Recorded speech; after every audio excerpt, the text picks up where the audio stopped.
Hello, my lovelies, and welcome back to Sundering Tarot, or if you're new here, hi, hello, welcome.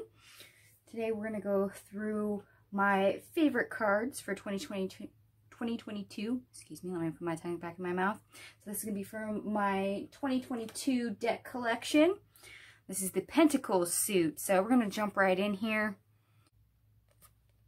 Alright, my lovelies, I do apologize. Upon reviewing this video, I realized that when I filmed the Two of Pentacles, I held the cards a little too close to the camera, so you couldn't see all of it. So I'm going to go ahead and refilm that portion now, just so you guys have it and you can see it clearly in full view.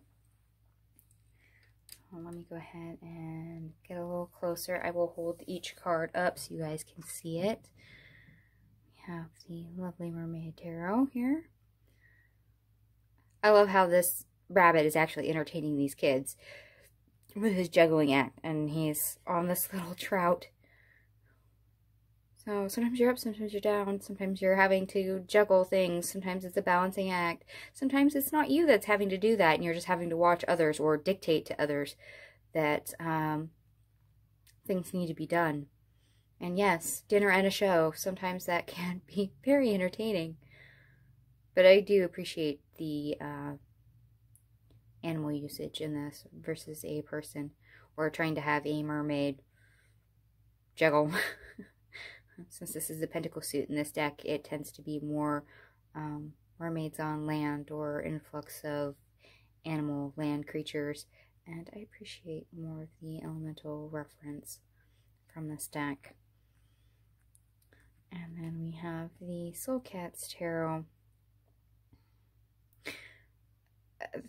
Sometimes when it comes to juggling and making choices and all this, you have to remember to rest. And as Lisa says, sometimes you just get to delegate and hang back and relax. This cat being in a hammock, of course, when the card is in the reverse, sometimes when you don't make choices or you're bad at juggling or not staying balanced, you do get tangled up, you do get caught. It does have an effect. So I appreciate the use of the hammock in this card. It's quite unique rather than having a juggling act going on or, you know, cat's paws underneath each pentacle that you see hanging like you do with other cards where they've just got a pentacle hovering over their hand. Instead, the cat's not even touching the pentacles in this case. Instead, just sit back, relax, delegate, try not to get stuck, and moving with the flow, going on for the ride. I kind of like the more laid-back approach to that particular card. And I've slowly learned this about myself, doing this whole entire series, going through all the different suits and the major arcanas and whatnot. I'm coming to the realization that I'm leaning more towards non-traditional cards, number one. Two, I'm also leaning towards cards that depict animals over humans. Apparently, I'm more an animal person than a human person, which makes perfect sense to me. But apparently it's also showing in my deck collection as well.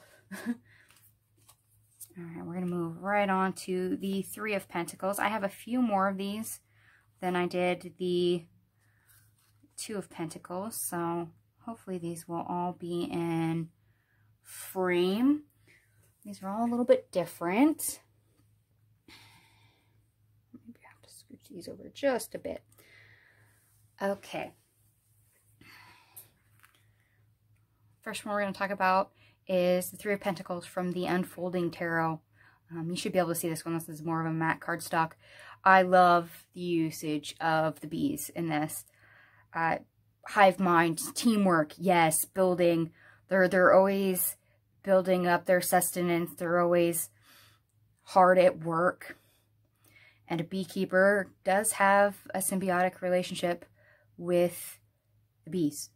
You know, they plant food for the bees pollinate, gives back in return. They're able to produce honey, and the beekeeper takes some of the honey. So I really like this. Bees are actually a good example when it comes to teamwork, and I would say the embodiment of the Three of Pentacles. And this is the only card I've ever seen that relation to. I mean, if there's another deck out there that uses bees or hives or anything bee related for the Three of Pentacles, please let me know in the comments section down below, because I would like to take a look at that deck.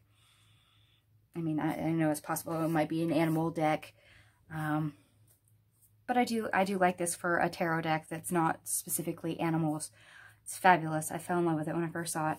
And then we have the Forest of Enchantment by Lynette Weatherstone, or her Three of Boons, her Three of Pentacles. I love this. This is, you know, creation, team building right here, creating a recipe or a magical spell. You see the raven scribbling down notes, so we're adding herbs and things in, creating magic, creating a recipe, part of an alchemical process, I guess you could say as well. Nature at its finest, magic food. Different take on it, but it's an earth deck, and I kind of like it. And the crow, or not the crow, but the raven amuses me. It really does. Oops, and I bumped the next one. This is also from the Mermaid Tarot. Hopefully you can see that. That is probably a card that's going to give you glare. You have a mermaid harvesting flowers off lily pads. You have a fairy and what looks to be some sort of a frog hybrid. So this is teamwork between species. It's that symbiotic relationship once again. Common goal. And striving towards it. Plus, I think it's a very pretty card. Kind of like how they worked in the Pentacle suit for a water deck the way that they have. It's kind of a unique one. And that brings us right here to the Mystical Cats Tarot. The Three of Earth. Teamwork. It's the main word I get with this card. Three cats trying to figure out and inspect some sort of bug, a beetle of some sort. They don't know what it is, so they're inquisitive. They're going to figure it out, but they're going to figure it out together. So they've basically cornered the poor little thing. And are trying to figure out what it is, or if it's safe, or is it harmful, or can they eat it, or is it something to play with. There's a little bit of curiosity, investigation, as well as I kind of almost want to say some moral support from others on figuring out what this creature is. It's a unique take, but it's a very cat-like behavior, and it does remind me of teamwork, so it works for me. Even if it reminds me sometimes of you know, Three of Cups, or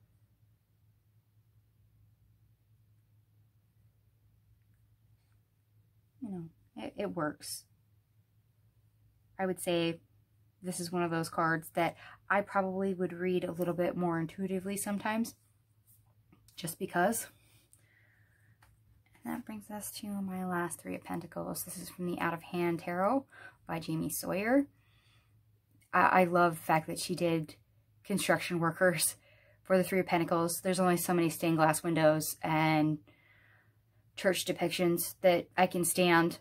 But for a modern deck, to take the modern construction worker and show the plans and the teamwork and the actual building, the construction of it, works for me. It's not a traditional RWS take, but it gets the meaning across in a modern way that doesn't feel out of sorts. It works perfectly fine for me. All right, and let us move on to the very last one I will be showing you today, which will be the Four of Pentacles. If I remember right, I only have like 3 of these. Yes. The first one is from the Soul Cats Tarot. Hopefully you can see that. I really love this. This cat is stepping on these pentacles while this hedgehog is trying to take them. However, what really gets me with this card is the cat's expression. It is everything to me.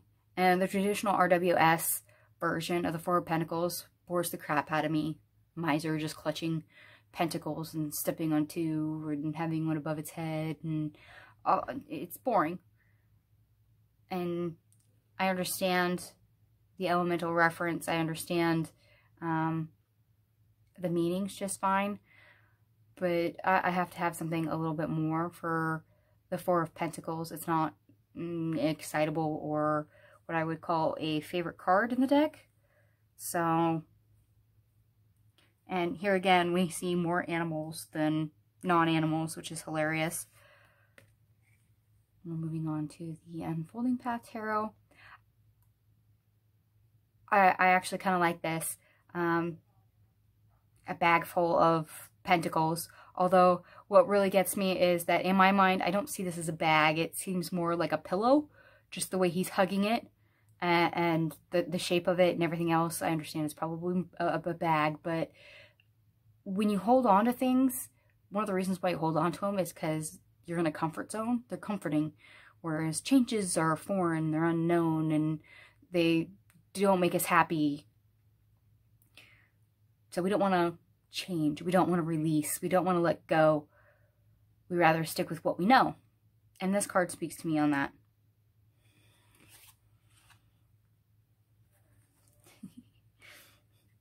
This is from the Magical Dogs Tarot. This is the Four of Earth. I find this one a little amusing to me. This little dog's got everything underneath the sun, hoarding all these little items, and it reminds me of somebody who has you know, a vendor booth, a thrift store booth, hawking their wares.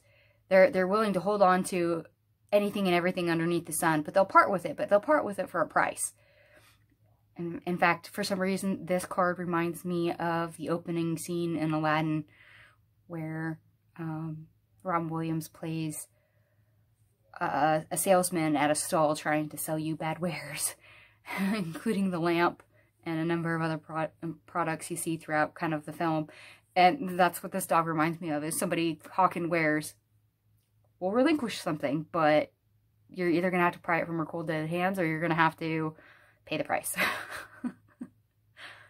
Interesting take on the Four of Pentacles, but it works for me. It really does. For something different.